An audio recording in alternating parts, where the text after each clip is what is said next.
অনেক কর্নার থেকে নানান ধরনের আর্গুমেন্ট করার চেষ্টা করা হচ্ছে যে বিভিন্ন আইন শৃঙ্খলা রক্ষাকারী বাহিনী, নিরাপত্তা বাহিনীর বিচার কি তাদের নিজস্ব আইনে করা যায় কিনা। আপনাদেরকে সুস্পষ্টভাবে বলতে চাই, আন্তর্জাতিক অপরাধ ট্রাইব্যুনাল আইন 1973 সেটি সংবিধান দ্বারা সংরক্ষিত এবং প্রোটেক্টেড। এই আইনটি বাংলাদেশের সকল আইনের উপরে তার বিশেষ মর্যাদা আছে।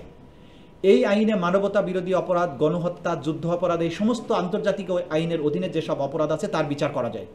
বাংলাদেশের সেনাবাহিনীর আইনে বিডিআর বলেন, বিজিবি বলেন, র্যাব বলেন, কোনো আইনে গণহত্যা, মানবতা বিরোধী অপরাধের বিচার করার কোনো ব্যবস্থা রাখা হয়নি। সুপিরিয়র রেসপন্সিবিলিটি এবং কমান্ড রেসপন্সিবিলিটির কোনো বিচারও কিন্তু এইসব আইনে করার সুযোগ নেই। সুতরাং যারা এই সমস্ত অপরাধ বাহিনীর মধ্যে থেকে অপরাধে সম্পৃক্ত ছিলেন তাদেরকে বিচার করার একমাত্র উপযুক্ত ফোরাম হচ্ছে আন্তর্জাতিক অপরাধ ট্রাইব্যুনাল।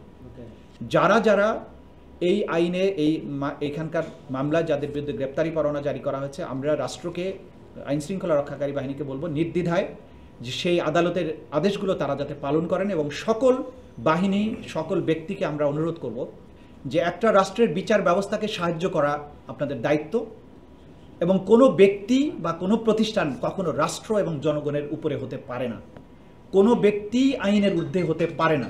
জাতিসংঘ খুব ক্লিয়ারলি বলেছেন যে এই সমস্ত যারা ক্ষমতাসীন বিভিন্ন পদে অধিষ্ঠিত থেকে অপরাধ করেছেন তাদেরকে যাতে সাসপেন্ড করা হয়, আমরা এটার সাথে একমত।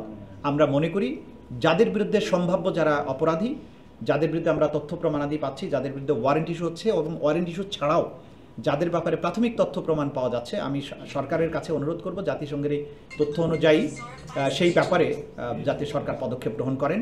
এবং আপনারা ইতিমধ্যে জেনেছেন, সরকারও বলেছেন যে তারা জাতিসংঘের রিপোর্টকে স্বাগতম জানান, সেটার ভিত্তিতে যথাযথ পদক্ষেপ নেওয়া হবে আমরা আশা করছি।